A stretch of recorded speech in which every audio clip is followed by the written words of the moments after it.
and Mayeda. So happy to have you here. How are you today? I'm good. Yeah, I'm good. Yeah. It was actually Chiyuki Yanase. No, there she goes. It was actually Chiyuki Yanase that told me, Jose, you should talk to Anne. And I said, sorry, but I said, why? And Chiyuki said, oh, she's doing this a lot of stuff with extensive reading, especially with how the project that you had setting things up in Nepal. Mm-hmm. And I wanted to talk about that. I wanted to talk about extensive reading. I know that you're a veteran teacher in the country and just talk about your experiences. So thank you very much for coming today to do that. Yeah, well, thank you for inviting me. Yeah, I ask myself why you asked me to be on here as well. I was really? afraid that there would only be one person here. So thank you for everybody for joining in the Zoom room. Karen. And not only in the Zoom room, there are people who are watching us on Facebook, on the Facebook live stream. And for those of you who are there, hi. As always, if you have anything that you want to mention to Anne, questions that you want to ask, please put them into the Facebook live stream comment fields, and I will get such questions up to Anne for us to discuss. Let's begin though. Anne, well, how did you begin sort of like becoming a teacher at the university level and getting into the things that you do now? Boy, you're asking me to go way back, huh? When I first came to Japan, I was teaching kids. I was teaching a lot of young learner classes, and I've always liked working with kids. And then, I had my own child who I was bringing up bilingually as well. And so we had our own little group of families with bilingual kids or bicultural kids. And we all worked, it was kind of like a, Saturday school type situation. And so, everything kind of took off from there, really. As my child got older, I pretty much decided that I wanted to know more. I needed to know more. I wanted to continue this as part of my career, and then I started teaching at universities, gosh, I don't know, maybe 15 years ago, I guess.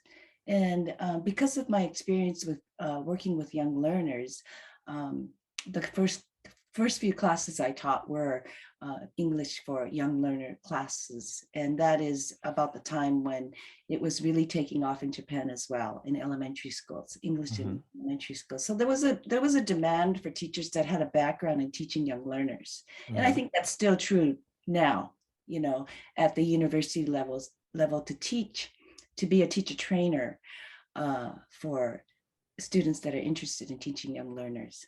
Yeah, so that's an area that's I think continues to grow. Yeah. How did you find that jump from going from teaching young learners to going up to university? Did you do anything in between? Did you teach in junior high school or high school or an ALT? No, I've never taught in junior or senior high school. I've always worked with young learners, and when I was doing my graduate studies as well, I did a module on teaching young learners. And I kind of wanted to make that a part of my research as well, because I'm very much interested in how children learn in general, developmental milestones, and how that integrates it with language learning as well, first and second language.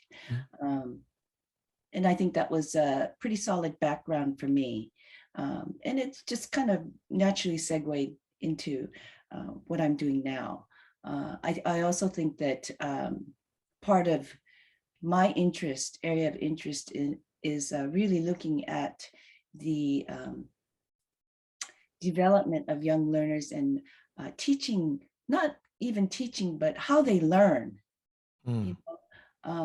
And we can't ignore how they learn when we work with them. It's not just about language. I think it's about everything. Actually, that makes me think, over that span of time that you've been working in that field, TYL, what have you seen as developments, or what have you seen as evolutions, or maybe devolutions in terms of how education or administrations or schools sort of attend to young learners? Hopefully it's an upward progress, but what have you observed, if you can point to anything? Well, that's kind of a loaded question, isn't it?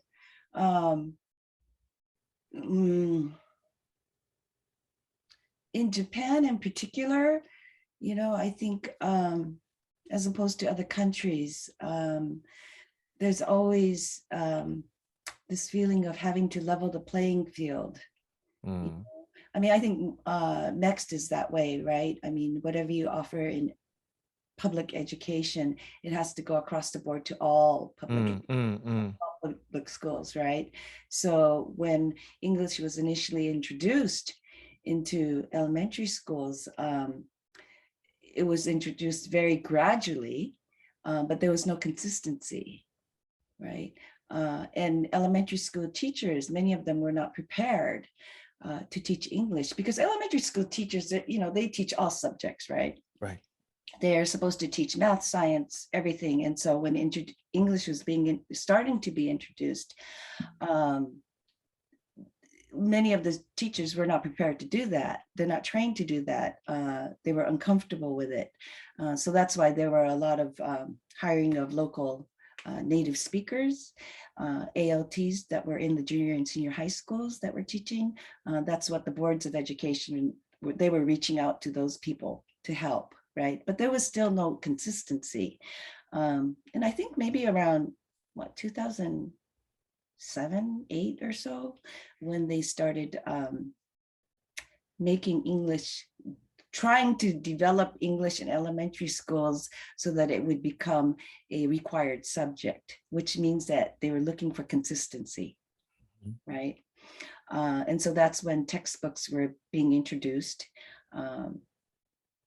2017, 18, they started introducing a lot of textbooks as a required subject in elementary school. So again, the Monkasho was looking for consistency in the teaching and in what students were learning by the time they finished 6th grade and entering junior high school. Okay, those are the changes that you see. But again, it's hard to go across the board and have all the schools do the same thing, because English, it's language, it's alive, it's something that can't be pigeonholed for everybody to be able to teach. Yes. Yeah. So that's kind of the trend in Japan, I would say. Have we seen changes? Yes, we've seen changes. Are they all for the good? Not necessarily, because I don't know that much has really changed in junior, senior high school, even though there is a push for more communicative competence. What do you see then in your particular area of interest in terms of training teachers of young learners? If you see that the ministry or the ministry is aiming more for consistency, perhaps as their primary goal, whether we agree with that or not, in terms of training those teachers to go into those classrooms.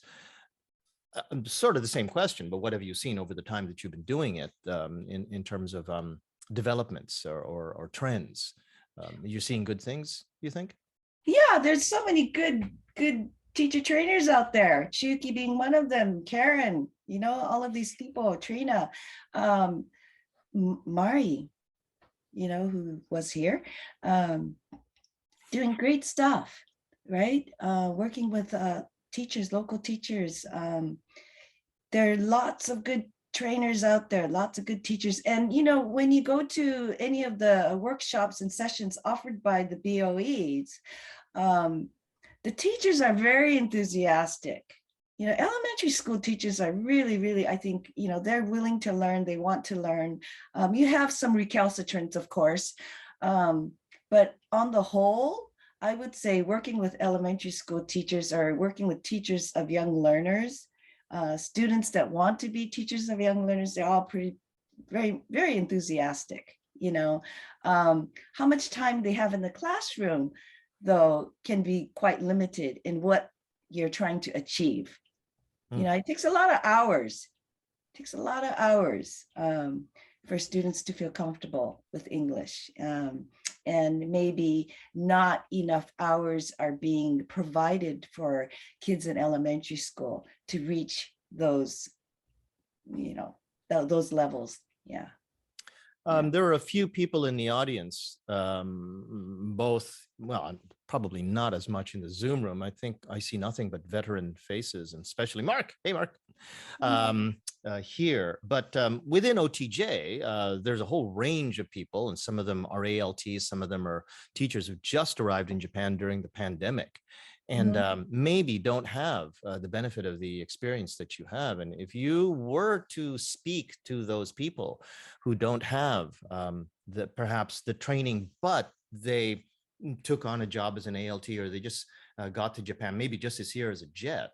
Do you have any pointers in terms of like what you know from your point of view, or from recent research in terms of like getting kids to be their best, to do their best in the classroom?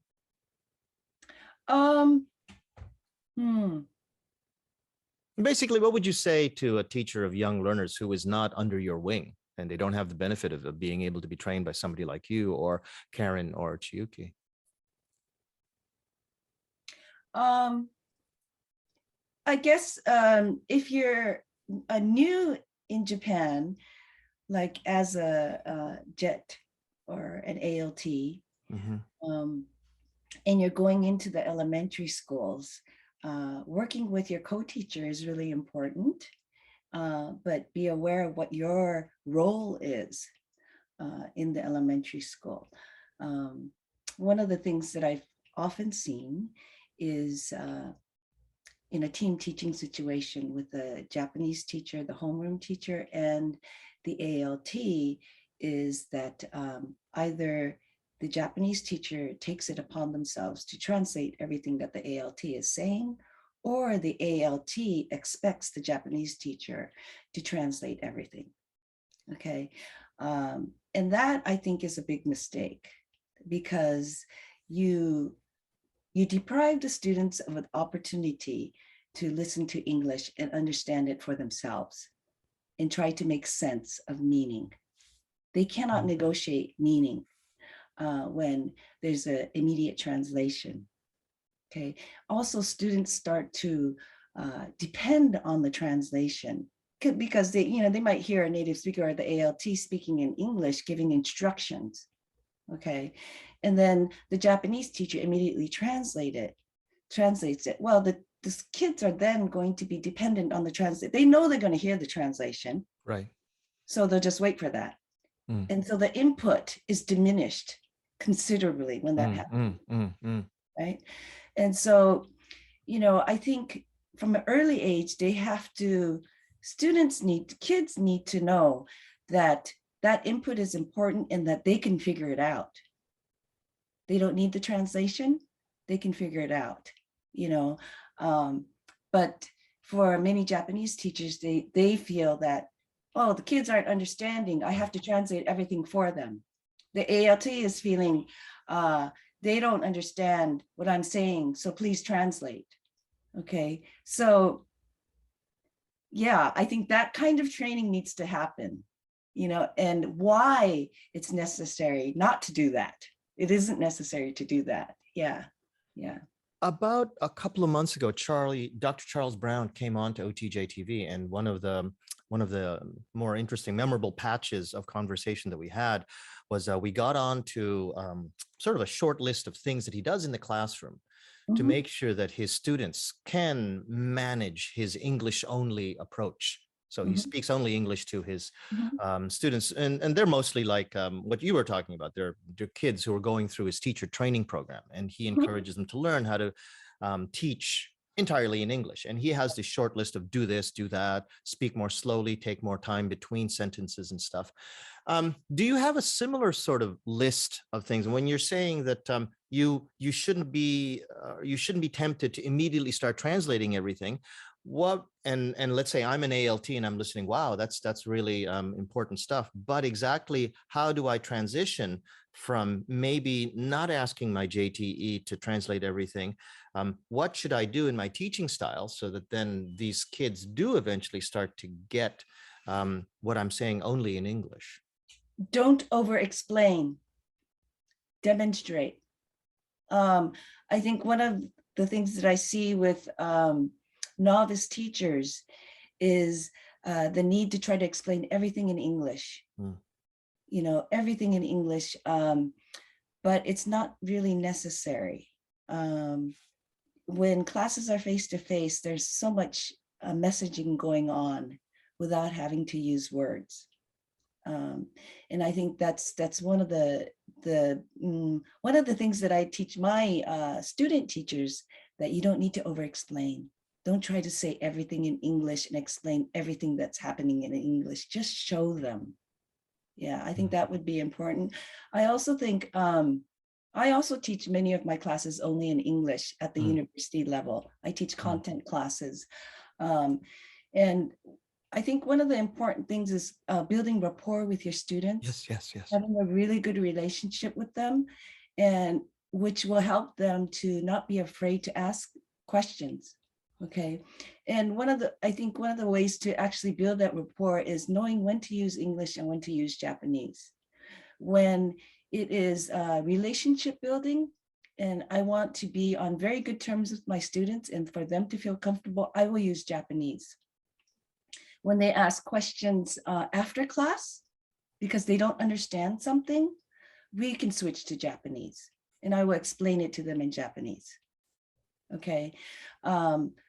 In class, I want them to get as much input as they can in English. Maybe outside of formal class or even at the beginning of class, I'll use Japanese because they need to know that, yes, I do speak Japanese and I can speak to you, you know, in order to build that trust. Right. And I think that's one of the key words. You have to have trust with your students. They have to trust you. You have to trust them, and that they'll do a good job.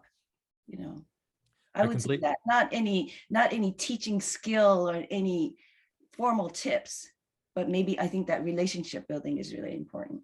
I think that's a really important point. Chiyuki has now applauded you twice, I believe. Oh, speaking of Chiyuki, the citation that you gave for the paper that you wrote, I hope you don't mind. I realized that I probably should have asked your permission first, but I put that into the Facebook live stream. I thought you could use, there you go. Okay. Yeah, I completely agree on the whole idea about building trust, and what you were saying about using demonstrations as opposed to explanations. I think that's actually really key in developing that sense of trust, and the idea that I don't always have to understand everything that's being explained, because there's going to be a really easy to understand demonstration. And that creates this aura of trust in the classroom, in that this teacher will always make sure that I understand what's going on, and I'm not going to be embarrassed just because I didn't understand what was said to me in English. Right. And also, you know that it takes time. You have to allow students time to process language. You know, if an ALT or somebody is saying something in English and you say, you know, it could be something as simple as, okay, let's practice this then. Let's practice, let's do this. You don't have to say, 今から練習しましょう. You don't have to say that. You just keep using the same phrase all the time in every class. They'll get it. They might not get it the first time. Don't need the translation. Let them get it later. Maybe weeks later. Oh, that's what that means. Or in class, if a student doesn't understand what that means, they'll ask their peer. You know, they might say, 今何言った? And the peer will say, 練習じゃない? Okay. And they're negotiating that meaning and they're understanding it amongst themselves. And so that's how they're learning it. Nobody's explaining it to them. And the next time around you hear it again, they know what it means. Yeah. It brings me back to a moment. You just reminded me of a moment that I had when I first came to Japan and I was just an Eikaiwa teacher. I actually shouldn't say just, they're probably Eikaiwa teachers in OTJtv. I don't mean to downgrade that or anything, but as a conversation teacher and not being able to speak Japanese yet, and thinking, how do I get through to my students? Because sometimes, you know, you would have fairly low-level students. It made me just suddenly think back to old episodes of Sesame Street that I would watch when I was 9 years old, and I still couldn't speak English then either. And it reminded me just how they did exactly what you just said, which is just, they just kept speaking in English. right? And just kept repeating the same thing and would throw back the same sequence of repeating the same numbers, from counting by tens, and they would say, let's count by tens, let's count by tens. And it just, it made me think, oh, so that's what Sesame Street was doing. It just kept you within the language and it kept repeating the same things. And I remember I eventually got it, count by 10. Oh, by is well, I didn't know it was a preposition then, but yeah, I got exactly that. Got a comment here from Adam Jenkins in Facebook. Adam, good morning, buddy. Hope the hangover isn't too bad. Teach them to reach the goal themselves rather than taking them to the goal. Yes. So he's just commenting on what you said. Yeah. Yes. I mean, you really can't take them to a goal. They do have to achieve it themselves, right? And maybe it's not really a real goal for them, Yeah, I agree, Adam. Yeah. One of the things that we thought we would talk about in this session with you is your goal to foster autonomy and independence among the students that you have. When you talk about that, you're talking mostly about younger learners or the university students that you teach as well. Well, yeah, two things. Those are the two areas that I'm interested in, and autonomy, learner independence, all of that comes from my experience with teaching young learners. Kids are autonomous until we make them not, through the system. Kids are natural learners, right? They're out there, and everything that they do it's on their path to learning, right? It's how much we stop that from happening, right? And I noticed that with university students as well, right at high school and first year university, they need to become kids again. They need to get back what they had when they were young learners, and just spit stuff out there, try it out. But so many are reluctant to do that. And so I think we do need to foster that, learning how to learn English again. Once you get into university, think back when you were a child and what you did. All of those traits, all of those willing to take risks, having a high tolerance for ambiguity, all of that plays into autonomy and learning language. Okay, and so I think at the university level, we kind of go back to that. Go back to, let's see, what do we need to do then? Okay, what do we need to do to be better English users? How much does, okay, sure, vocabulary tests are probably important to some degree, because that's what they've done all their lives. But, do they actually use it? Well, how can they use it then? Can they use spaces where they can actually use the vocabulary and have actual uptake of language? Those are the kinds of things that I like to promote in my students. Yeah. You've got a hearty full caps yes from Chiyuki. And just to follow that question, because it's actually one of the things that I wanted to talk about. So to create that environment, to create that mindset, that paradigm shift, even among your students, those questions that you were sort of bringing out before, are those the questions that you would ask your students in a classroom, or more specifically, how do you create that environment in your classroom? Let's say at the younger learner stage, elementary school, and what you do in university. Well, I think at the younger learner stage, it's relatively easy to do because they already have those skills. Okay. They do all of that, they want to communicate. They will communicate in any way possible, right? They have a high tolerance for ambiguity. They're always willing to take risks, right? That kind of thing. At the university level, though, we have a self-access center, and we have a class that all first-year students are required to take, where we talk about their own goal setting and their own learning and their own language learning histories.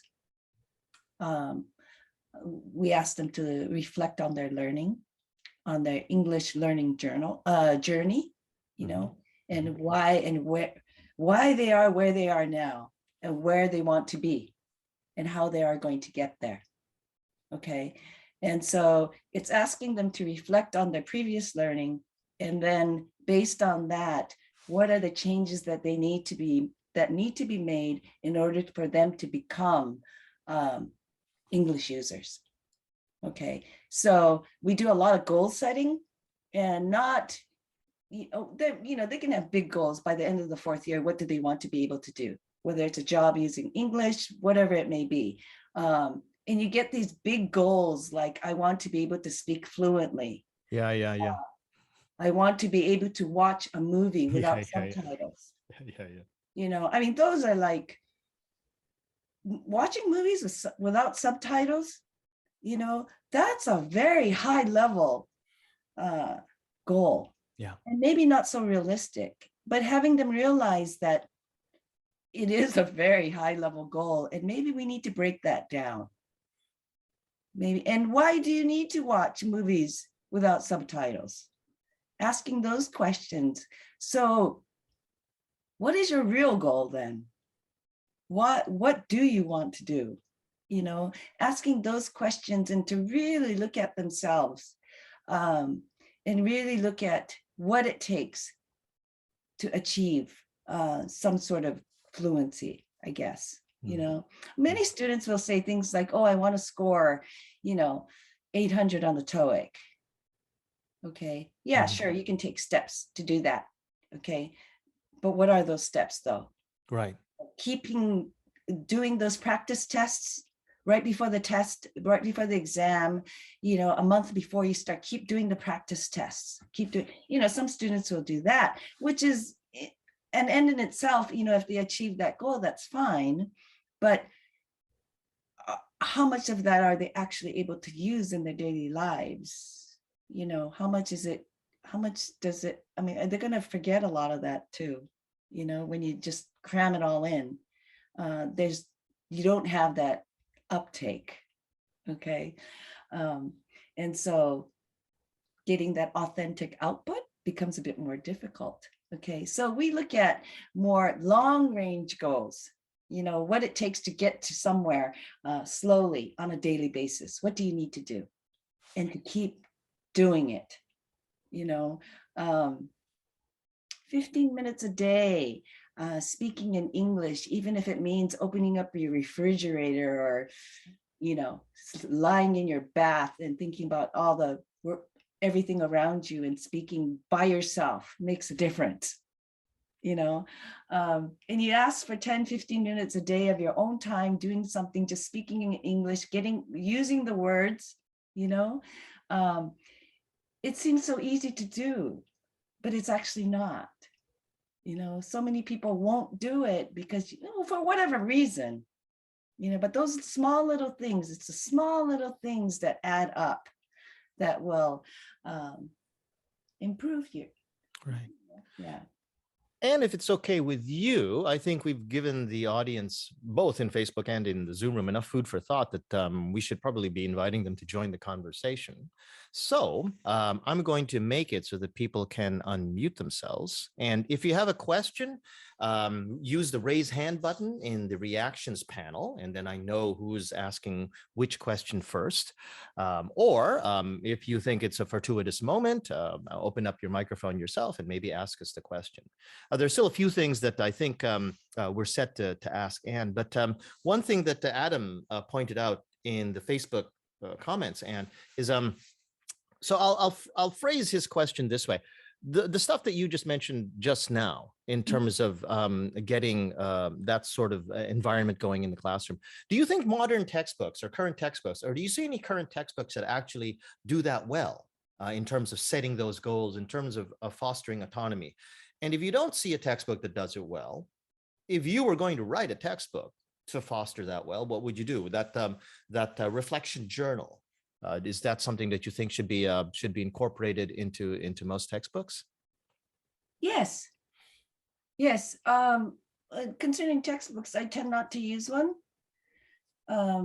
So yeah, I feel quite limited by textbooks.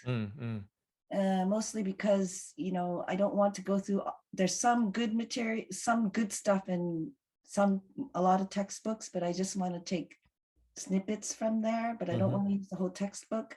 But if you have a textbook, then the teacher, usually the students have purchased the textbook, right? And then you feel an obligation to work with the textbook because the students have paid for it. Yes. You know, I mean, there's, you know, some students will say, well, we didn't really use it, you know, so then there's that pressure to use the textbook. So that's why I don't use textbooks. But yeah, you know, we have what you said about the journal, you know, reflective journals. I use that in class, which requires no textbook, you know. So yeah, should it be in every textbook? Sure, why not? You know, if you want to use a textbook.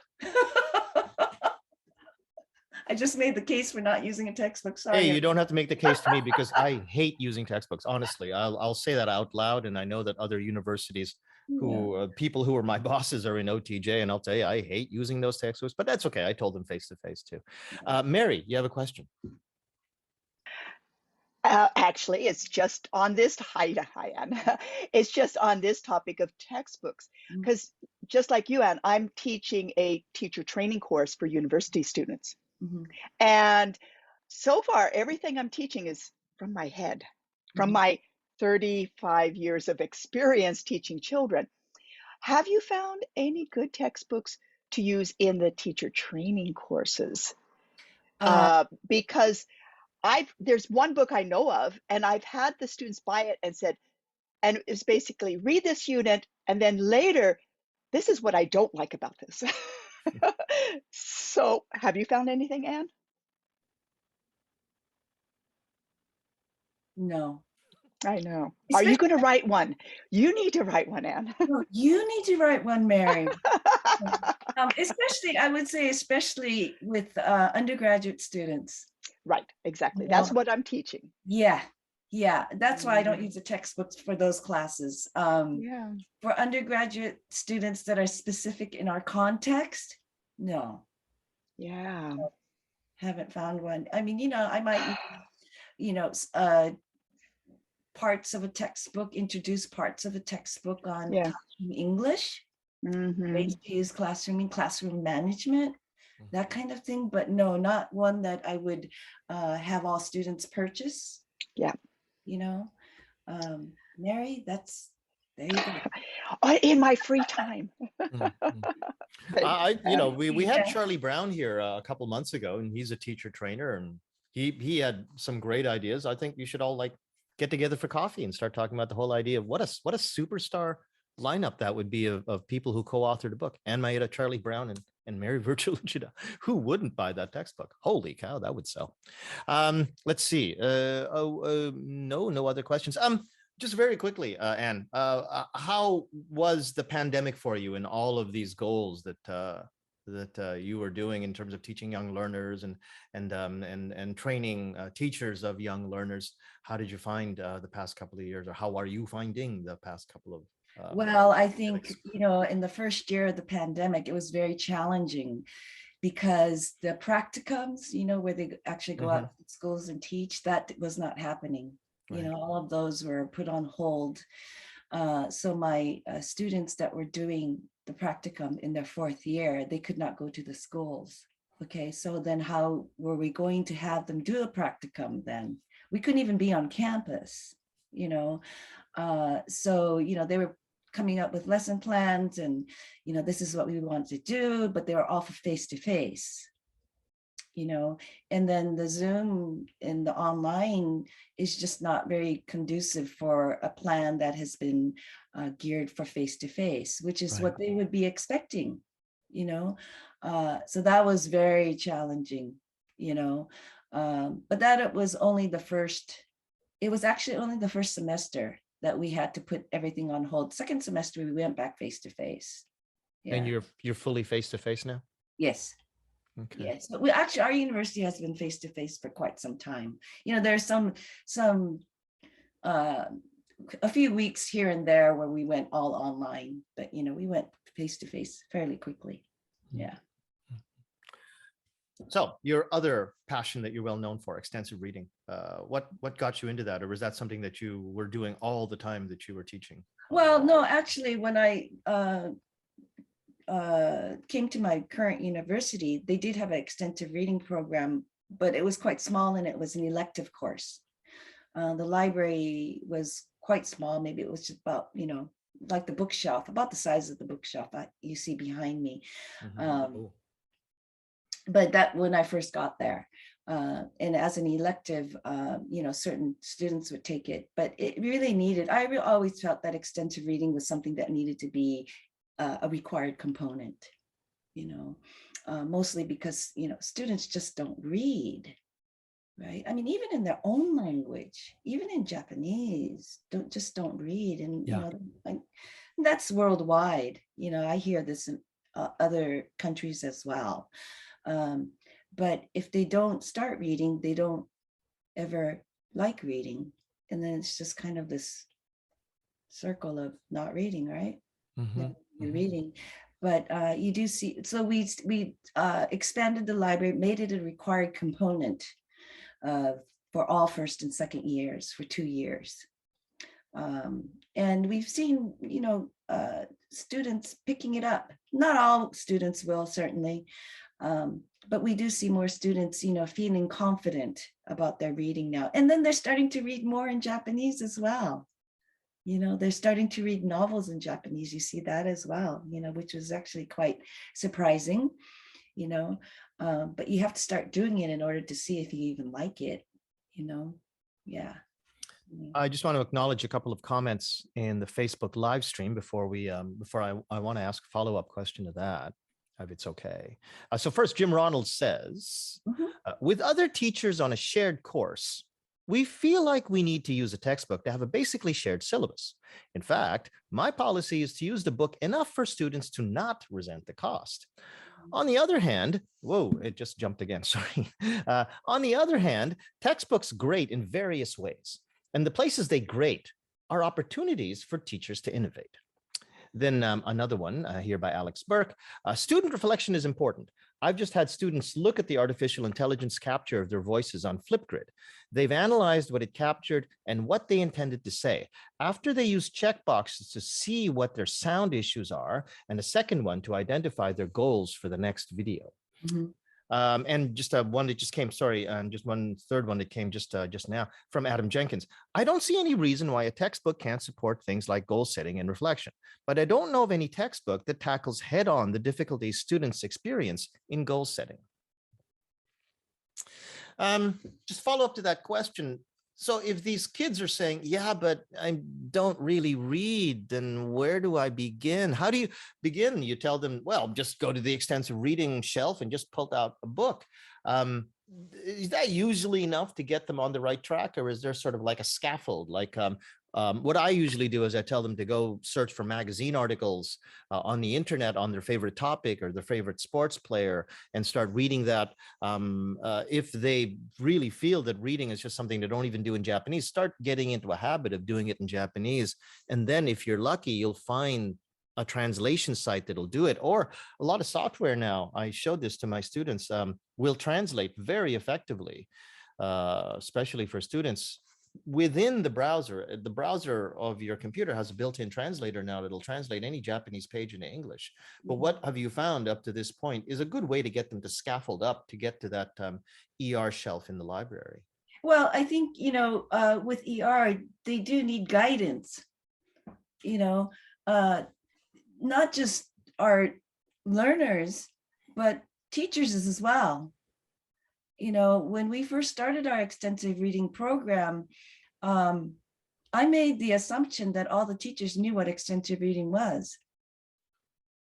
But the interpretation of extensive reading varied, actually, or there was very little knowledge of extensive reading. So we had to go backwards a bit and talk to the teachers about what extensive reading was. Mm-hmm.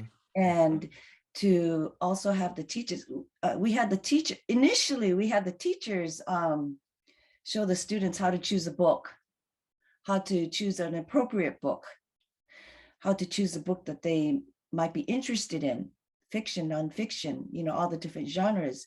We had the teachers do that, but we from talking to the students, we found out that, well, actually they're doing kind of extensive reading, intensive reading. They're reading books way above their level, because that's what the teacher had recommended.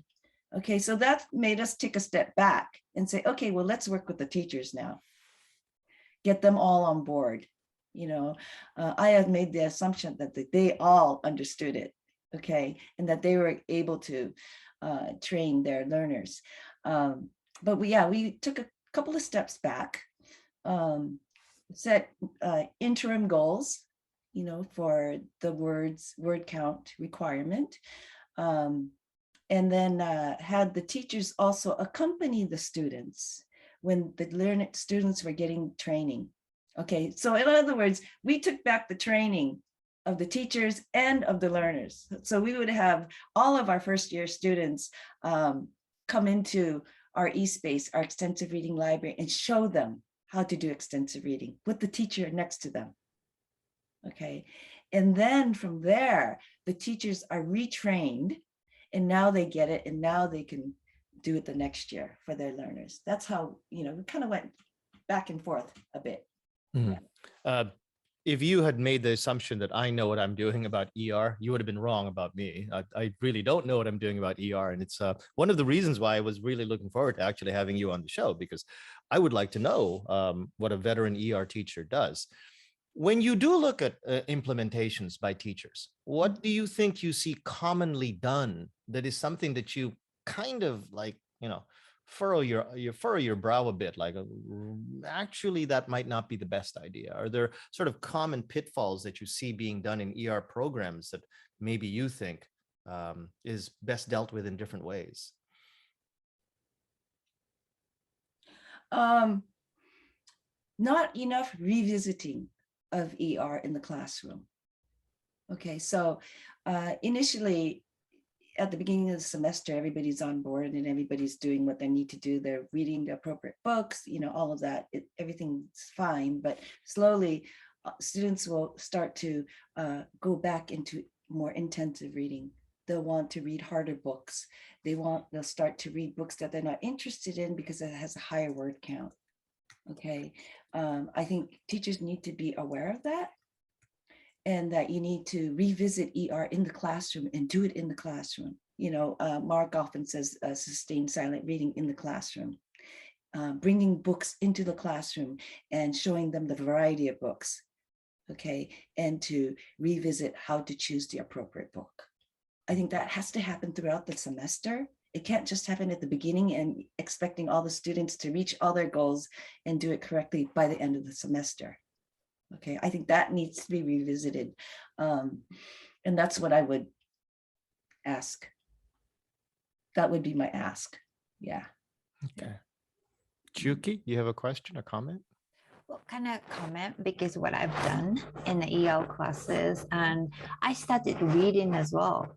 So it's like we become a kind of a leader of the communities, and with the children and the students started kind of exchanging the information among themselves. Then I know, oh, it's okay now.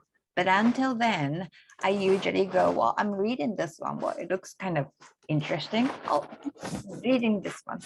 It's not even my level, but I thought it would work, especially many of the students, like you said, they don't know the joy of reading, and they can't really picture all those, moving animated characters or something. And once they can do that, then I think they can understand that joy of reading and then start doing that. Then, yeah, I thought we could make the community as I join the community and share what I like, or yeah, all those stories. Yeah, I think that's the teacher as a role model, right? You know, seeing the teacher reading. One of our teachers a few years ago, you know, he had an extensive reading class, and he would have students read silently, you know, for a while in the class. And what he did was, English was his native language, so he was a Japanese learner. So he would bring in Japanese books, you know, and do extensive reading in Japanese during that time. Okay, so, and it was, you know, easy material that he can handle. And the students would see him doing that, making his efforts to study Japanese and read Japanese. And that's very powerful, I think. You know, not just correcting papers while the students are reading, but you yourself reading while they're doing it, you know, and they see the teacher as a learner. Yeah. I often try when I'm talking to my students about fluency and doing work in the classroom to try to give them snippets or anecdotes of my own experiences and why it relates to what we're doing in terms of trying to get them to speak more and speak faster. The advice that you gave earlier, Anne, about just talk. You know, it's whatever you're counting things in the fridge, or you're literally counting out loud. Those were all stages that I went through, and as you said, getting your students to see you as someone human who's going through the same the journey as they are, I think is enlightening for them, because I think especially in Japan, teachers try to present a little too much of this absolutely invulnerable aura that they have, that they know everything, and that they you know, you shouldn't question them, and I try to kind of go against that myself too. Yeah, I think that's trust building, isn't it? You know, that they feel comfortable doing that. And that takes a little bit of time, I think, you know, reluctance to ask questions in class in front of everybody, you know, that kind of thing. That, Yeah. especially in a second language, in another language, you know, it's intimidating for them, you know. So, but if it's the classroom atmosphere is such that they feel comfortable doing that in front of their peers and with their teacher, you know, that takes a bit of time. Yeah. Yeah. You write and edit graded readers yourself, right? Mm.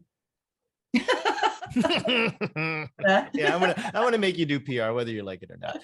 What's that like, actually? What's it is it difficult sort of getting into a mode where you certainly are writing down to a level, but making sure that what you're doing is at particular levels?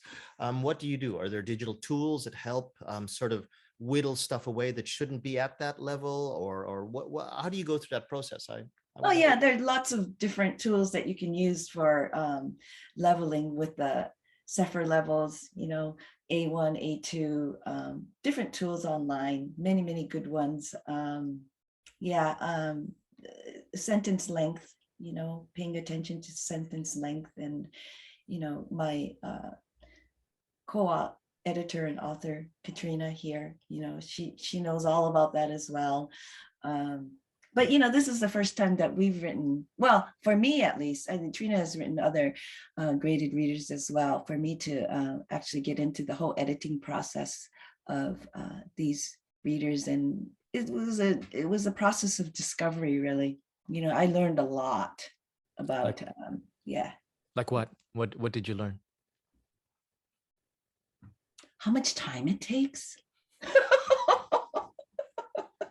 Well, what takes more time, the editing or the writing or the proofreading, or what? Just the whole shebang? Probably the writing is the fastest, right? Getting the stories. And Trina, you know, might want to open her mic here, but I would say, you know, for Trina to churn out those stories, she gets on a roll, you know, and it's just getting those stories out of the head and getting the ideas and getting out of and spewing it out. You know, that is just Trina's talent, you know. And then, you know, we start looking at it more carefully and say, okay, well, how can this become a graded reader then? Where's the story? Where's, how can it be leveled to a place where our learners, and we're looking really at A2, really where the majority of our learners are, we want to address that level. That probably takes more time, or just actually time, just having time to focus on these readers. Time. Too many jobs. We have too many jobs. Yeah. How do you find, or do you find any difference in the digital delivery of ER materials as opposed to, hard copies on the library shelves? Is there one that's preferred over the other? Are there budgetary constraints? I don't have any idea, like where you would begin even thinking, if I wanted to start an ER program, where would it be? Well, I think for our university, we started with all physical books, with the books. We have a very, very extensive physical library even now. And until the pandemic, we just kept to the physical books. We had a checkout system. It was all really well done, I would say, from everybody in our department. But with the pandemic, students weren't allowed on campus.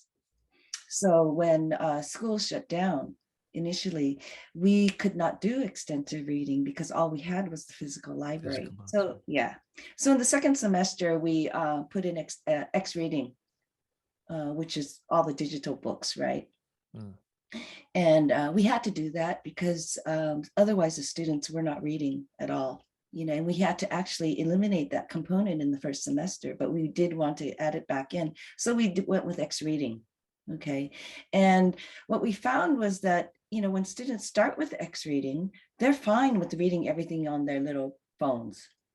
We're used to it. No problem.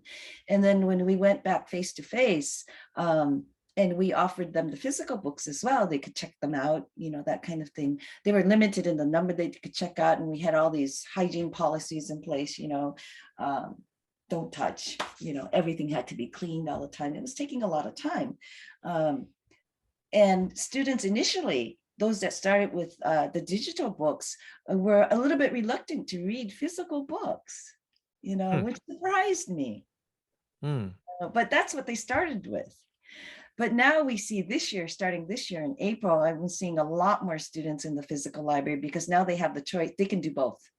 One of the things that with the physical library, they have to check out the books and they could read it on the train. But with X reading, if they're behind on the reading, they just whip out their phones and they could read whatever they want on X reading. So that has been really beneficial as well. So I think the combination works. Yeah. Some students prefer the books, the physical books. They like to read in our library or in eSpace. They like to sit down and read with their friends. That's, yeah, holding a physical book for some students is important. And we started with that because I'm a physical book reader too. Yeah. Same here. Yeah. I've always taught, I'm sorry. No, I've always thought as well, because when Kindle started becoming popular about 10, 15 years ago, and of course it's like pineapple pizza.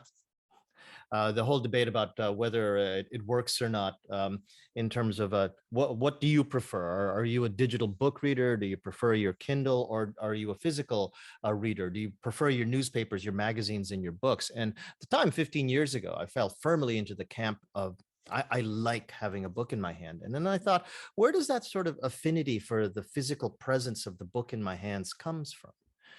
And I think when I looked at all of the books that I prefer having physical access to, and the books that I actually have bought for my iPad, there's of course a gray area because I was trying things out and such. But the stuff that I bought physically was the stuff that I wanted to keep, the stuff that I wanted to touch, the stuff that I wanted to underline with my pen, and the stuff that I wanted to leave sort of as a personal imprint in both directions, that I wanted to have a personal imprint on me and a personal imprint on it. And the stuff that was in the Kindle was just as a bit more, shall we say, throwaway, like books of recipes or comic books, that are actually hard to buy in Japan.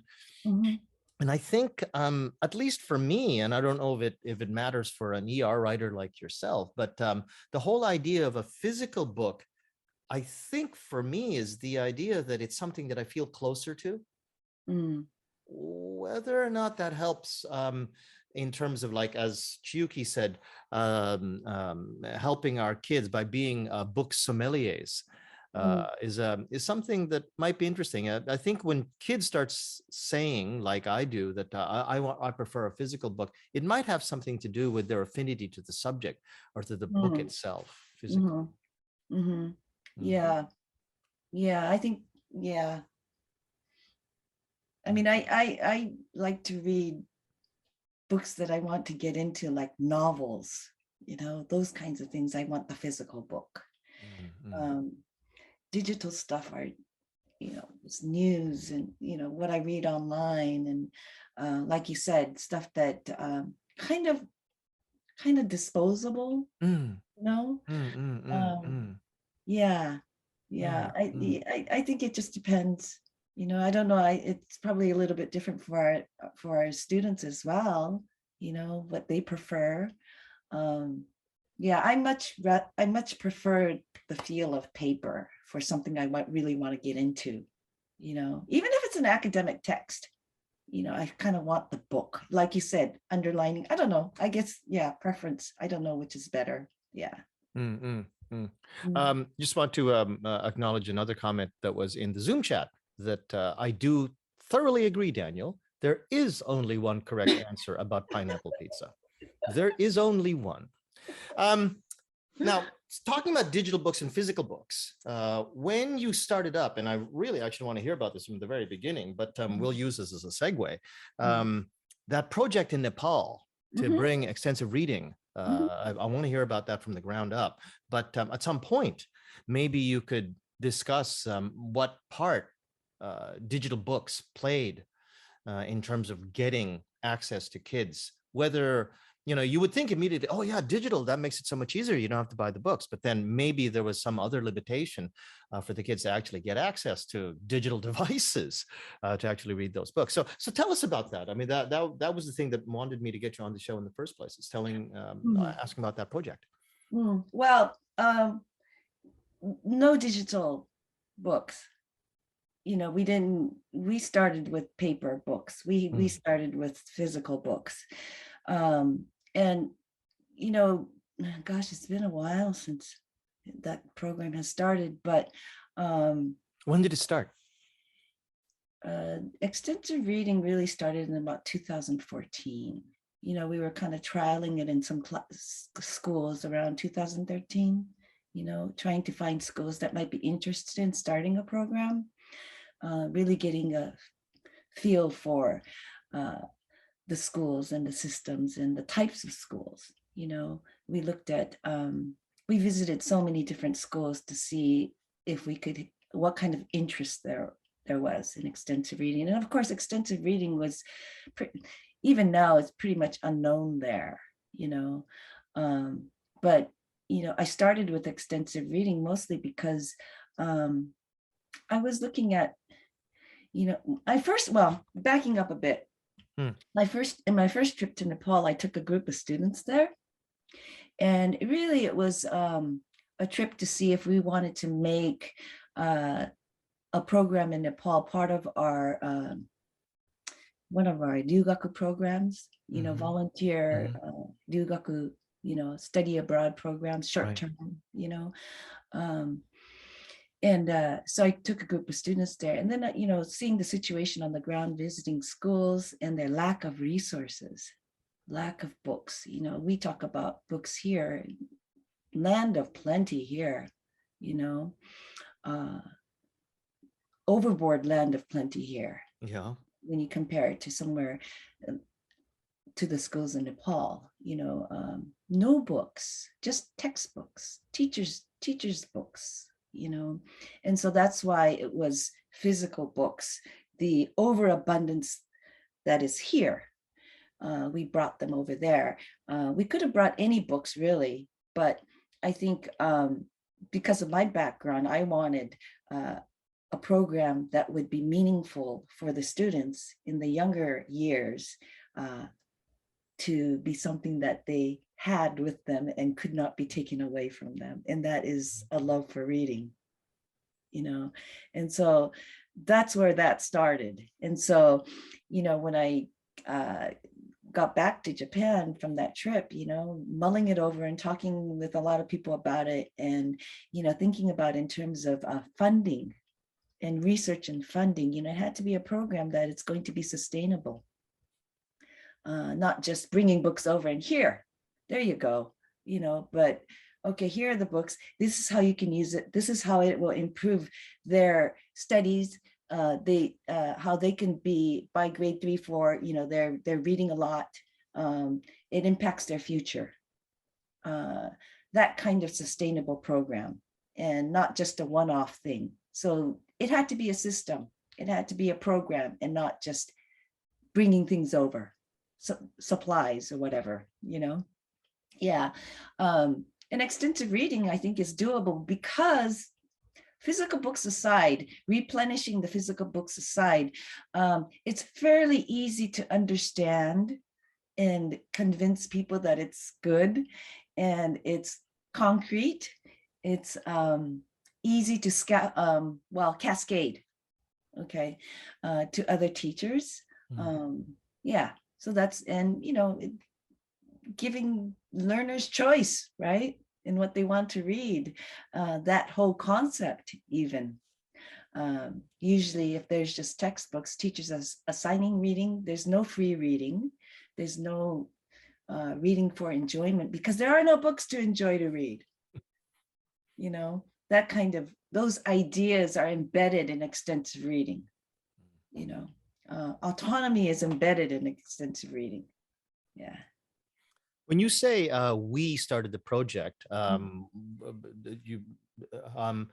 did you do this with? Whom did you do this, and was it done under any kind of administrative auspices? Who was your team? Was Katrina on the team too to get those books to Nepal? A couple of times, yeah. Trina was on the team, indeed. You know, our trips to Nepal were what spurred the ideas for the books, the graded readers that are being written now, right? Those would not have come into being without that fateful trip to Nepal with Trina. Yeah. Yeah, lots of, what was your question? Well, who else was involved? Okay. Yeah, that's that one. All right. Okay. Yeah. Other people, of course, you know, my first trip to Nepal, I learned about Nepal, and I went there for the first time through Randy Bolig, who had Family and Friends Project. He started an NPO himself for supporting schools. You know, and I think he's still doing this. You know, he does it in various ways, and supporting other organizations in Nepal as well. So he was my first introduction to Nepal. And then while I was there, you know, I was thinking more in terms of a more formal program, you know. And so then, you know, other people that were volunteering for his NPO, they would help out at the schools and go to different schools, because we put together like this ER kit for schools that might be interested, you know, and had other people involved in volunteering, and were a great help in shortlisting the schools. Yeah. Just before we continue on with that topic, I just want to revisit a couple of comments that were placed into the Facebook live stream by Adam Jenkins and Alex Burke. Just try to bring them all together into one point. Both of them were pointing out that having a choice between digital delivery and physical access is actually an important choice to leave up to the students, not only for autonomy, but also, as Alex was saying, that it creates a step forward towards the goal of barrier-free learning. That certain kids actually, for whatever reason, would prefer either way for reasons other than the ones that we might find obvious to ourselves. On the other hand, I think Catriona, by the way, is that Catriona or Katrina? Because don't know which one you're nodding to, but okay. Katrina. Katrina. Okay, Katrina. I'm sorry. So Katrina points out that in certain circumstances, for example, Nepal, there's no electricity. When I was in Nepal, electricity was on for approximately like 6 hours at a time, sometimes 2 hours at a time, and then blacked out for 2 hours at a time. So there's no consistent access to electricity. Not sometimes it'd be scheduled, but just that, much less access to Wi-Fi. So stuff like that has to be taken into account. Yeah, it's what do they call it? Load shedding, right? Right. Areas Yeah. where they just black out for a time being. Yeah, there's less of that now, from what I understand. But even so, digital access can be difficult, except for the most resource-rich schools. A lot of schools, many schools don't have computers necessarily. Right. Many Okay. schools, digital devices, teachers might have their own digital devices, kids don't, Exactly. So digital access was never really considered, especially in the beginning, because of that limitation, but also because, not having physical books in a school was just sort of, it just did my head in, not having books in a library, not having a library did my head in. Yeah, that would be weird, right? To go to a Yeah. school without a library. Right. And so that's why, I just collected books, and thank goodness for all of the generous people in Japan, publishers and, individuals that had extensive reading libraries that they needed to call or whatever. Thank goodness for all of the generous people that donated books into my office, which I and others that came to Nepal, that went to Nepal, Trina included, hauling those books over. Yeah, I actually wanted to ask what that was like. But first, Katrina, did you want? Are you good to go with your comment or your question now? You had to turn your camera off in an emergency there. Yeah, sorry, my boss wanted to talk to me. It happens. No, I just wanted to add in that when people will ask, say like, oh, in Nepal there's no resources, and they kind of see that as meaning not many resources. But when we say no resources, it's no resources. I mean, there was one instance when we needed a marker, a whiteboard marker, and a little boy went to get one from the other classroom, and we used it, and he stood and waited till he got it back because there was only one whiteboard marker, and the whiteboards aren't white. They haven't been white for a long time. So when we say no resources, I mean, often there's it's not like we can take over CDs for young learners or anything. There's no electricity, there's no CD players, there's no nothing in many of the places that we go to. I just wanted to add that, because I think sometimes people don't quite get that. Yeah, and I agree. After the first trip, I brought everything with me. I brought a projector with me. I brought we brought markers, everything, everything you could think of, because you can't just ask for stuff because it's not there. It's not there. Yeah. And if it is, they need it, like there's things like there's no scratch paper, there's no spare pencils. Right. And there's schools where this private school where newspaper would be cut into B5 size and clipped together and put it into a little booklet, and that's what they would use for writing practice, just for writing practice. Clean white A4 paper, you don't want to waste that, Yeah. I just to address that point, because I still see this just about at almost every university I go to. You go to the printing room, right, with the photocopiers and the printers and stuff, and I see reams upon reams upon reams of wasted one-sided printing just sent to the shredder, and no actual major effort to do anything with them. You could just shuffle those up, pack them up into reams, and yeah, they're printed on one side. But if Katrina is saying there's no scratch paper, and if people are actually learning how to write on top of print that's already there, actually, I'll ask if an effort was made to pick up all of these reams of B5 and A4 paper that's printed on one side and then repackaged and sent off. Would that be a worthwhile effort for Nepal, you think? I mean, we're coming to the point where they're writing on bits of newspaper. I don't, the thing is, the cost of shipping things can be prohibitively expensive. Also, well, at the moment, shipping is very limited to Nepal. I haven't been able to send books really over for a while, and it takes a long time to get there. And one of the things too that I think I feel is important is that we want to provide them with new things. We want to provide them with things that will last. Reprint. The thing is, okay, so in Nepal, if you send things over like that, I have to think of things as things that can be consumed, and then not. I'm very careful about the amount of trash that you leave there. That it has to go away somehow. It has to be consumed. It might be, but I don't know if it's really worth it, in terms of time and cost. Sure. Yeah. By the way, to everyone who is in the Zoom room and to anyone who is in Facebook, if you're in Facebook, I will very quickly, very shortly, put in the link to the Zoom room. So if you care to join us and join in what's probably going to become an open conversation, please do so. And for the people who are already in the Zoom room, please feel free at this point to open up your cameras, open up your microphones, and join us in a more open conversation style with Anne Mayeda.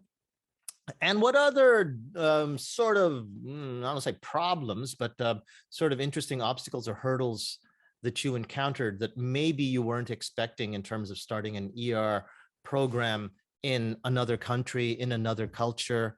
How did you find the students? How did you find the administrative reactions from the other side to what you were doing? Just stuff like that.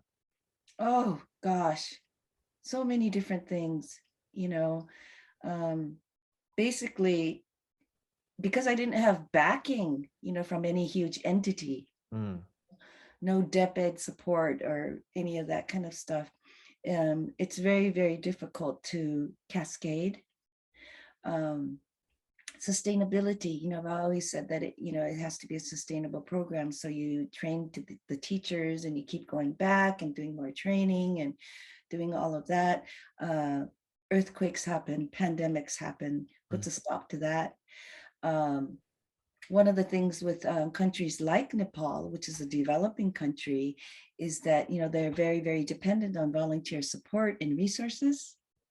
And so when volunteers do go over there and they bring books, there is kind of a mindset where, okay, they're just going to give us stuff and we want the stuff. And then that's fine, we're done. Because most volunteers don't go back. They don't go back and do and continue with their efforts. And that's something that I wanted to avoid. I wanted them to know that, yes, I'm committed to doing this. So let's do this. You need to be committed to it as well. The schools need to be committed. I'm not just dumping books on you so that your kids have books. I am trying to promote a valuable learning opportunity that can be cascaded through the years for all of the learners, and that was, I think, probably the most difficult part, and then in 2019, I took a sabbatical and I went to Nepal for, much of the year. And it was at that point where I was in touch with some colleagues at Kathmandu University. And so there I had the opportunity to talk to teachers, practicing teachers, in-service teachers that were doing their graduate work. And so some of those teachers got on board, because they were behind the pedagogy and they implemented a program in their schools. So that was, I learned a lot. I learned that, you just have to have a lot of systems in place, support from bigger organizations, universities, that kind of thing. So that was, we had our first ER symposium at Kathmandu University while I was there as well. And that was really good. We had over, 60, 70 teachers from all over Nepal attend that, but again, you have 60, 70 teachers from schools all over Nepal, and they're all saying, where do we get the books then? Mm. You know, and that's another issue, right? Because I can try to help provide books for the schools that we initially began with, you know, but when you look at large scale, then that's going to depend, you know, and there, okay, so where do digital books come in then, right? How do you get these resources to these schools? What format will these resources take? What is access for them? Yeah, a lot of these issues, you know, and I think Rob Waring also addressed this in a paper or one of his talks as well. But yeah, because you do need the physical books or access to a library, right? Yeah. Yeah. Then what do you see as your next, if you have some short-term goals, midterm goals, or long-term goals in terms of bringing the project forward? If the main thing, and I would imagine that would have been the main thing, is just getting more books into more schools. Is that the biggest thing that you think needs to be done in the long term? If so, then what should be done short term? How do you see the project moving forward now? Well, yeah, I think, you know, getting the books over there is always going to be an issue, you know. One of my big things, I don't know, I don't want to, you know, there's so many resources in Japan that are unused. Lots of readers just unused, you know, just tossed. And it just does my head in, because in Nepal, they're dying for books. You know, they really want books. Teachers, parents, everybody knows the value of those books, you know. And so that was one of my big things too. I wanted to get those books to where they needed to be used or would be used efficiently. Okay, so what were you doing to get those books that might have been tossed in the bin or might have been set into a back room in a library somewhere? Is there some way that maybe we can put a call out on OTJ? There's, you know, almost 3,000 teachers who might know of a library that's got a whole stack of dual copy, triple copied books that they keep in a back room somewhere. What do we need to send out as a clarion call to people who might be able to help you? Well, I would hold off on putting out a call just because, you know, I can't get to Nepal, you know, at the moment. Okay. Well, I probably can. Well, maybe I can. I haven't looked into it, you know, and then because what happens is when we put, because I've done that before on Facebook, and so many people have really, you know, donated. And even now people will ask me, oh, do you need some books? And I said, yes, you know, and it goes to my office. And then my office has piles of books, you know. But yeah, I think we could do that, you know. I think that's one of the ways. And because I've been doing this for a while now, a lot of the books that we brought over initially, you know, they're just tattered. They need to be replaced. You know, we're in the process of replacing a lot of those books at the moment as well. Yeah, I send books over, you know, but it takes quite some time. Yeah, it takes, we tried to source books in Nepal as well. Actually, we did. We sourced not the big publisher book, you know, those types of books are expensive, and they come through India, you know, and so that takes a while as well, but they're very expensive. They're not, yeah, I wouldn't purchase them there, but we did go to a big bookstore in Kathmandu that had many local books that I thought were pretty good for extensive reading. So we purchased a lot of local books as well, because, you know, local context is important. Those stories are important for the kids as well. You know, we don't want them to just keep reading graded readers for the global ELT market, but you know, that relate to them. Yeah. Yeah. An interesting sort of related point by Helen Hanai in the Facebook live stream. I'll just quote it. She says, "What about support for on-demand printing in Nepal so books can be printed and distributed in the country?" Have you thought about maybe that as an idea? So what basically Amazon does, there's you make a purchase for a book, which is actually the way that my book is done. You make a purchase for the book. They literally print it that afternoon and then send it out pretty much hot off the press to whoever ordered it. Right. Right. Oh, I never really even considered that, but yeah, thank you for the suggestion. You know, I looked into it, you know. Yeah. And maybe if there are people out there, I don't know if I'm stepping a little too far forward, but if there are out there that are sort of listening to this, thinking, "Wow, that's a really cool project by Anne," maybe just go to your library if you have a good connection with the librarians and the library administrator and ask them, what do you do with your multiple copies or your old books? How do you dispose of them? Oh, is that right? Well, then maybe you can consider maybe teaming up with this. And by the way, can you give me some leads to maybe contact other universities in the local area and their libraries to see if we can come up with something, because probably some of those universities wouldn't mind finding a way to send those books to where they're better used, as opposed to keeping them in a back room somewhere. Right.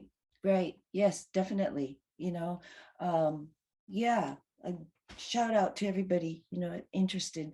But I am looking for books that are appropriate for extensive reading, you know. Yeah, yeah. And for younger learners, grade 4, 5, 6, and on up, you know, I would say from grade 4 up, specifically for extensive reading.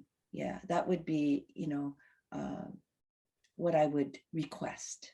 So for younger learners then? Not necessarily, you know, I say younger learners, we started the program with mostly grade 4 and 5. And we find that the uptake is more effective, I guess, from about grade 5, you know, where they know how to read. Okay. And they can learn from reading, you know. Yeah. Yeah, they know how to read in English, so that's an important point.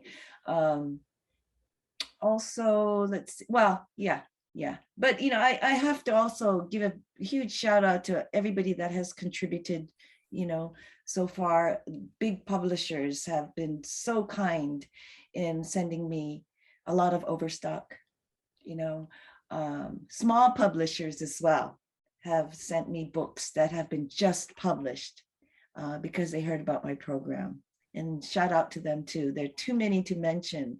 I can't even tell you how many books I've gotten from their newly published books, and just donated it from the kindness of their hearts, because they saw what the program was doing. Yeah. We have some interesting comments sort of popping up in the Zoom chat. I encourage those people making those comments to actually just come on with your camera and your microphone and joining us here. Probably not too much longer left in the Zoom room. So yeah, bring your comments, bring your ideas, and let's see each other's faces. Anne, what are you up to these days in terms of presentations, or where can we see you, or where else are you coming on to talk? Got anything going these days in terms of a presentation? PANSIG. In July, I'll be giving a talk at PANSIG. Yeah, that's the most, yeah, the closest one coming up, I guess. What's the talk on? What are you going to be talking about? It's been a while since I've thought about it, huh? Let me guess. You're going to go to PANSIG and do a presentation, and you don't have the presentation ready yet, right? No, I'm working on it. I just have to refresh my memory. All right. Yeah. May I suggest extensive reading? You seem to be an expert on that. That might not be a bad place to start. I'm not an expert. I'm not an expert in extensive reading. I'm a practitioner. I'm a practitioner. You know, but not by any means am I an expert.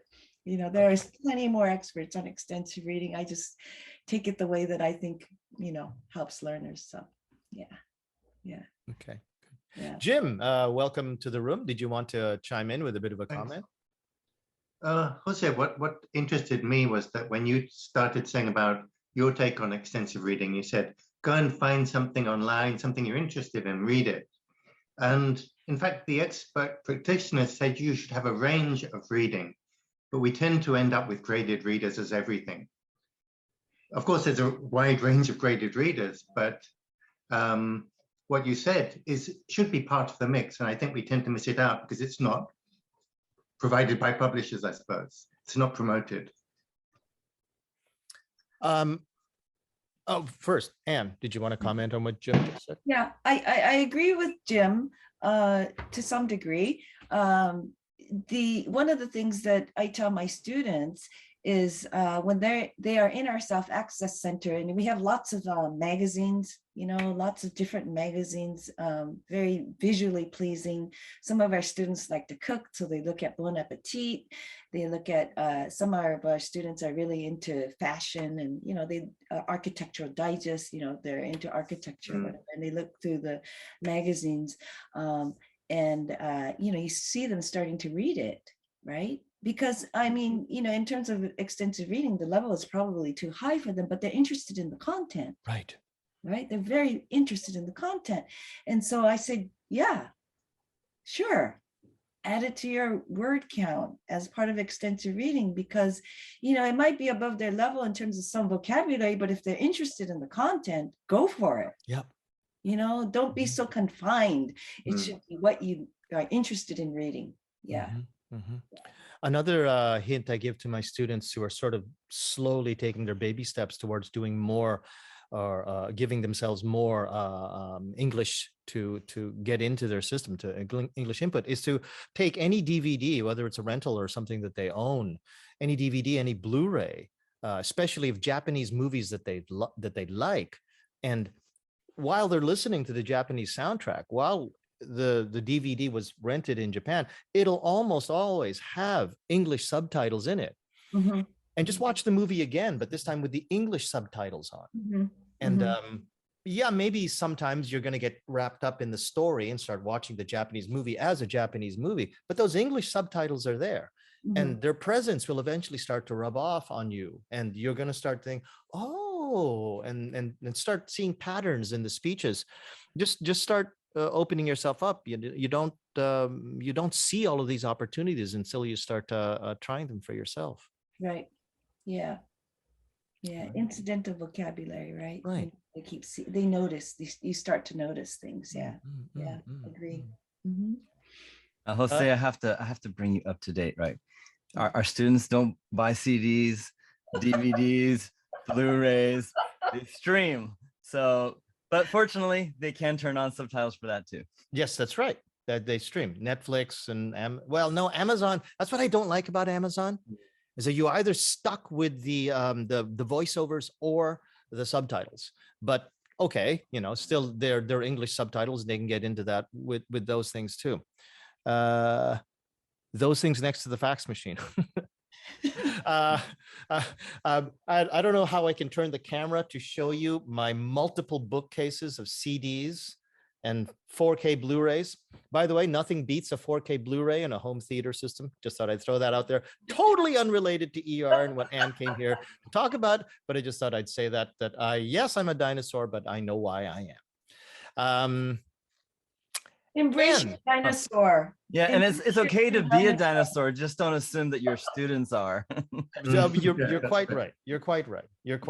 And actually, almost every time I talk about DVDs, I remember that, oh yeah, I'm talking about DVDs, because I see all these puzzled looks on my students' faces going, DVD, oh, those things. And yeah. Oh, you're right. Okay, let's talk about Netflix instead. Anne, was there anything else that you wanted to mention that we didn't cover in this? Oh, Chuki, did you have a question? No. Actually, yeah. Well, I have a really important question. And do you know when I'm gonna go there again, Nepal? Do you need any storyteller? Oh, do you want to come? Yeah. Yes. I can say that. And I need that kind of, information. I think we could bring something. And if it's not, books, storytellers. Yeah. Absolutely. I don't know when I'm going to go back next, mostly because this summer, I'm involved in a training thing in the Philippines, teacher training in the Philippines. So I'm not sure if I can make it over, but yeah, I will be whenever things get easier to go in and out, then yes. And I will let you know. You're on the list. And I would like to be on that list too, because the last time I was in Nepal, one thing that I noted, and it was one of the reasons why I rediscovered photography, was that Nepal has beautiful light. In the way that the architecture lands on the buildings and the shadows cast by them, just it's a photographer's dream to travel through Nepal. Just beautiful. Okay, Jose, be ready to carry some books. Okay. All righty, cool. Mark. Yeah, just a thought on people going to Nepal and elsewhere for that matter. NELTA, which is their big conference, there are always people from Japan there. Yes. I mean, if you're at a university and have a budget that lets you go, put in an abstract to present at NELTA, but then let the NELTA people know that you're willing to come a week early or stay a week late, and they'll find something for you to do. And so it's a great way to, number one, it's a good conference to go to, but also it's a way, you get to Nepal, you might as well do some other, stuff, and you can do workshops at schools, etc. Oh, so, just a thought. Yeah, that's actually an excellent thought, Mark, because a lot of people, I've been in Nepal during the conference and have been, staying there for a while, and then the whole crew of people from Japan would come in for the conference. And then later they would volunteer at schools, they would do other things, they would go trekking, embedded within their whole conference experience. So yeah, lots of stuff to do, lots of fun stuff to do. Yeah. One of the best hamburger plates I ever ate was at a hotel in Nepal, and it was a lamb burger. And it was the fried potato. The French fries were fantastic, and the hamburger was great, even though it was actually a lamb burger. So the food is really, well, of course, the authentic food is out of this world. Fantastic stuff. Yeah. So please go to Nepal. Please help Anne. Please bring books. Yeah. Please come with us. I don't know if we're all going to be going together, Katrina, Anne, Chi, and me, but join us. We might all be going to Nepal together. That'd be fun. Hey. Oh yeah, that would be fun. And carry some books. Lots of good people, lots of yeah. It's just a good place, great place to be, Yeah. My second home. Definitely. Anne, thank you very much for coming around today. That was a fascinating talk. And I think I actually still have a whole bunch of questions I want to ask about ER. And seeing as I've already somehow finagled you to come on to OTJ once, would you like to come on a second time to talk a little bit more about it? What more could I say? What more? There's so many other people in ER that, everybody would probably want to hear from. Yeah, maybe, but I want to talk to you, and this is my show. So I get to choose. Okay, Jose. Okay, Jose. Okay. There you go. Channel your inner dinosaur. Okay. No, it's not even inner. It's all over me. It's outer and inner. It's no, I'm in my happy clothes. I'm happy to talk, but of course, I think there are lots of other people that are big on ER as well. Well, it doesn't have to be next month, but I would like a chance to ask you to come back once again, perhaps to grace us with your presence with a second visit at some point in the future. Would that be okay? I'd love to. Okay, great. As long as people come, I was a little worried that you had a great audience. You had a great audience, and I'm not able to actually see the views, but you had 21 comments in Facebook, which is a nice healthy number. You've got what is it now? 6 people, 6 guests on top of you and me here. That's a good healthy audience here. Okay. And I will be taking this recording, putting it on YouTube for people to watch again, and for people to share, and let others who didn't get a chance to watch this watch the great wisdom that Anne shared with us today. Thanks for coming, everybody. Thank you. Thank you. Thank you. Big round of applause for Anne. Okay, everybody. Thanks very much. Big wave. Okay. Thanks, Anne. Bye-bye. Thanks, Jose. Thanks, Jose.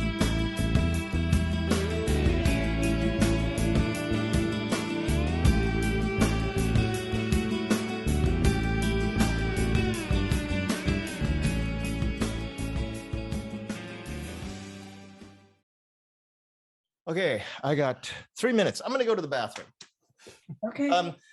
Yeah, that's it. Yeah, that's all I have to do. I have to go to the bathroom. Sorry, you guys are muted. Hi, Chuki. Jose has muted everybody, so I can't hear you. but I think you can write something on the chat, unless you guys want to hear me sing.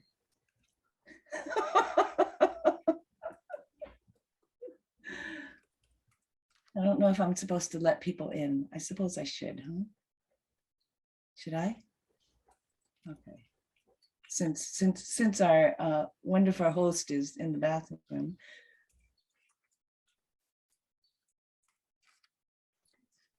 Oh gosh, specific songs, Trina? No, please dance.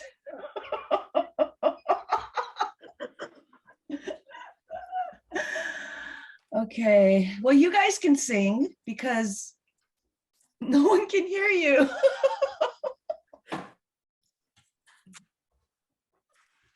Thanks for joining, you guys, early in the morning. Chuki, I think Chuki can do a dance. I have to readjust this.